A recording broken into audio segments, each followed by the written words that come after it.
It's August 15. It's freezing here. I just came from Tel Aviv. Tel Aviv, it was so humid and hot. Then you see the difference between Tel Aviv and Jerusalem. It's better to be at Jerusalem at summertime. Totally. Now, that square that we are actually, that I'm actually staying in, it's called Allenby Square. Allenby was the general who actually conquered Israel and conquered Jerusalem as well. December 14, 1917. This is the backyard of the central bus station. You can see a bus that goes, I don't know where, but let me see. No, it's too difficult for me to see the number, but it's the central bus station of Jerusalem. It's at Romema, which is a religious neighborhood of Jerusalem. Then in 1970, everything was empty here. It was a high dune, I must tell you, very cold now. And it was colder at December, which is the winter time. You can see again the buses that goes out of the central bus station. And the story of that unknown square is about the surrender of that city by the Muslims to the British. It's all started, and listen, it's a funny story, with two cookmen who wanted to make an omelet to the general, and they just wandered around looking for eggs. When they reached that area, they saw a bunch of Muslims. One of them was Al Husseini, the city mayor, with a white flag, and they actually surrendered to those two cookmen. And they gave the key of the city to those two British. The British went back without the eggs into their general and told him that story, and he said, no, not in my lifetime. I want them to surrender to me. Then they made the same ceremony. This time he gave the city mayor Al Husseini gave the keys to that general. The idea was not to destroy that beautiful city, which is a beautiful idea, I must say. Then the city actually surrendered without any battle because of two eggs.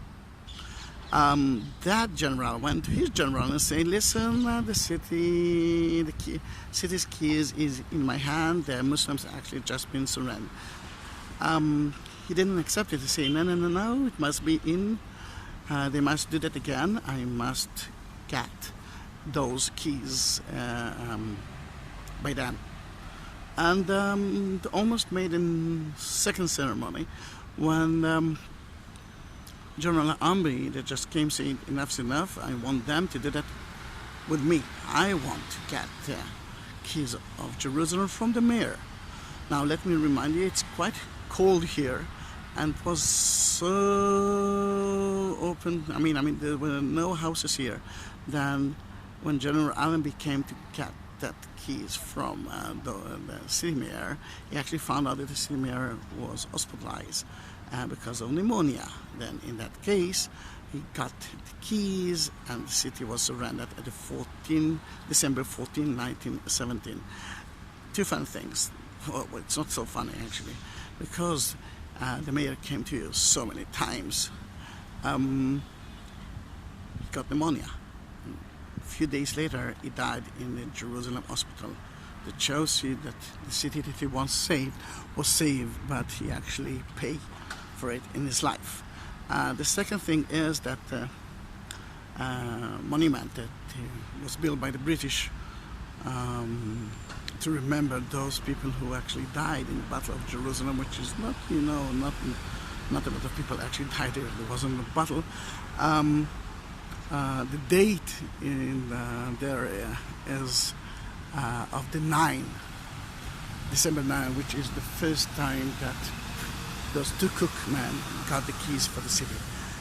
Near the spot, the whole city was surrendered to the 60 London Division 9, December 1970. Another thing that you should know is that the people on it looks more like a crusader than British soldiers, but that's how the British saw themselves when they came back to the city. They saw themselves as the new crusaders. Funny story. Not a lot of people know that story, and I must tell you, it's called Allenby Square. It's very close to the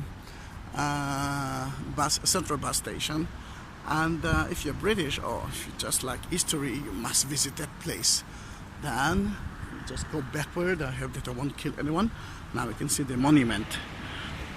The city of Jerusalem was surrendered because of 2 eggs for an omelet. See you here. Bye bye.